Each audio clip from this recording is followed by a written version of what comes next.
What is going on, guys? We have the 20th Omega Ruby and Alpha Sapphire Wi-Fi battle. Today we're up against Alex, and Alex has the Toxicroak, Hexorus, Metagross, possibly Mega, Empoleon, Torterra, and Charizard, also possible Mega. I have the same team that I fought in the previous battles because they did so well in my previous battle, but I rest assured Hippowdon does not shine in this battle, so you guys don't have to see 3 Hippowdon sweeps in a row at least.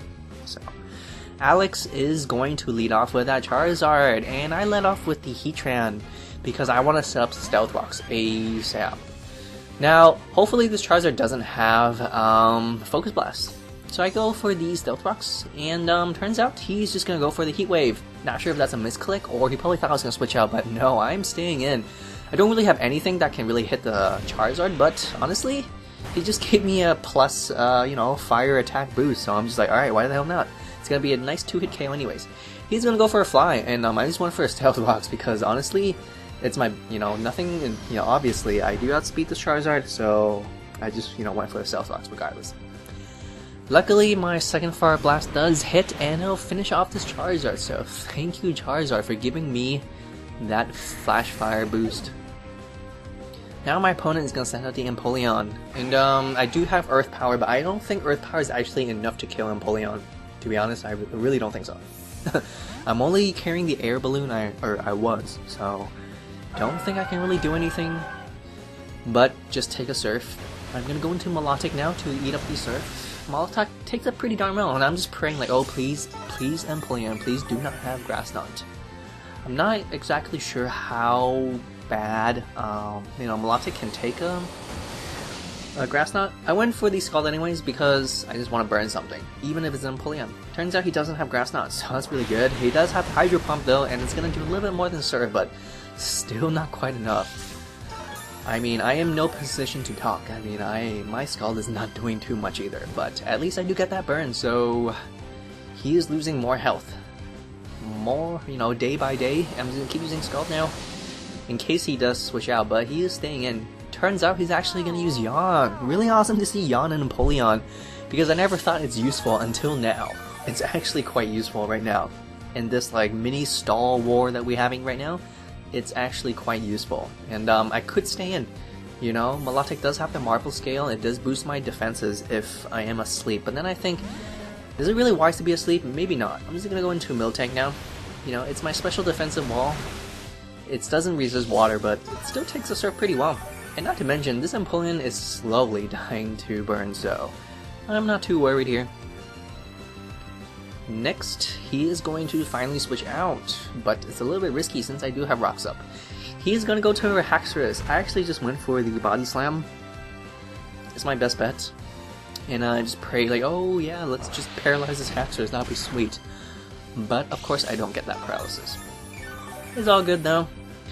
My Miltank is especially defensive, not physically defensive, so I don't want to get hit by any ridiculously, attack from Hexorus. Hexorus is pretty fucking strong. I'm gonna go back to my Milotic. It is my physically defensive Milotic. He does go for the Bulldoze. That's actually pretty smart because he's gonna drop my speed, which is kind of important.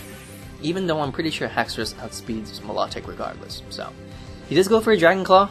It's gonna be really painful, but I take it and I retaliate back with that Ice Beam, and from this range, an uninvested Ice Beam will kill the Hexorus, so thank you, Hexorus. We can grab a little bit more leftovers, and I'm still below half. Next, my opponent is going to send out the Torterra. Now, I do have Ice Beam, but not to mention, my speed was dropped, so I'm pretty sure this Torterra will outspeed me and just demolish me with a grass move, so I'm going to switch back into Koga, the Crobat, to take a grass tag. Turns out he's going to go for Leaf Swarm. Really powerful, but I do resist it 4 times, so that's pretty sweet. Now I'm pretty sure he's going to switch out, so I went for U-turn, but he's actually not switching out, because I'm pretty sure, look at that damage, U-turn, and that did 75 damage. I'm pretty sure a Brave Bird would have killed 2 Torterras, but I over-predicted. My opponent does stay in. I'm expecting a rock-type move now. He does go for a Rock Tomb. And, so yeah, my opponent really likes Rock Tomb. I mean, Rock Tomb is a really good, really good move. It did get a nice boost in attack in this generation, so I actually stayed in. I thought, you know what, whatever. If he wants to go for Earthquake and kill me, that's fine. But turns out he is actually gonna switch out, and I'm kind of glad that he did switch out and not staying with the Torterra. Pretty sure the Torterra could have outspeeded me. Maybe not actually, but we'll never know. Comes like Toxicroak. Excellent lead, excellent switch. Obviously gonna go for a fighting move. I do not want to get hit by any fighting move, so I'm gonna switch back into Crobat. Crobat is such a good fighting type counter. Not only does it resist fighting moves 4 times, but I mean, it's a flying type. It'll just rape flying types. So he predicts that really nicely and goes for the Poison Jab instead of, you know, fighting move. That's great and all. This time I did not want to over predict, so I went for the Brave Bird, and of course, it shall finish off this Toxicroak. Japanese Toxicroak finally goes down. And that recoil damage is just way too much. So now the Torterra comes out, and I am Choice Banded. I am stuck to Brave Bird, but honestly, that's great. That's fine by me. Just another victim of Crobat. I'll take care of this Torterra. Pretty sweet. Crobat doing all kinds of work in this battle.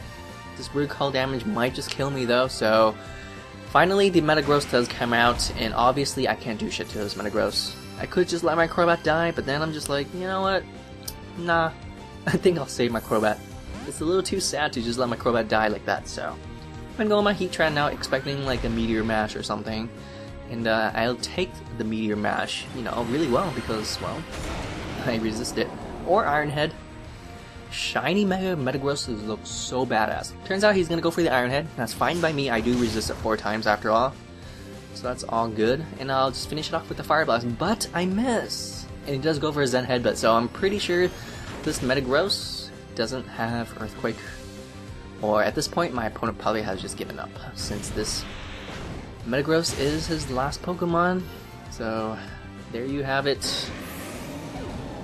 Heatran finishing up the battle, so thank you, Alex, for bringing such an amazing team, and to my viewers, thank you all for watching yet again. This has been a great pleasure serving you. Have a great day.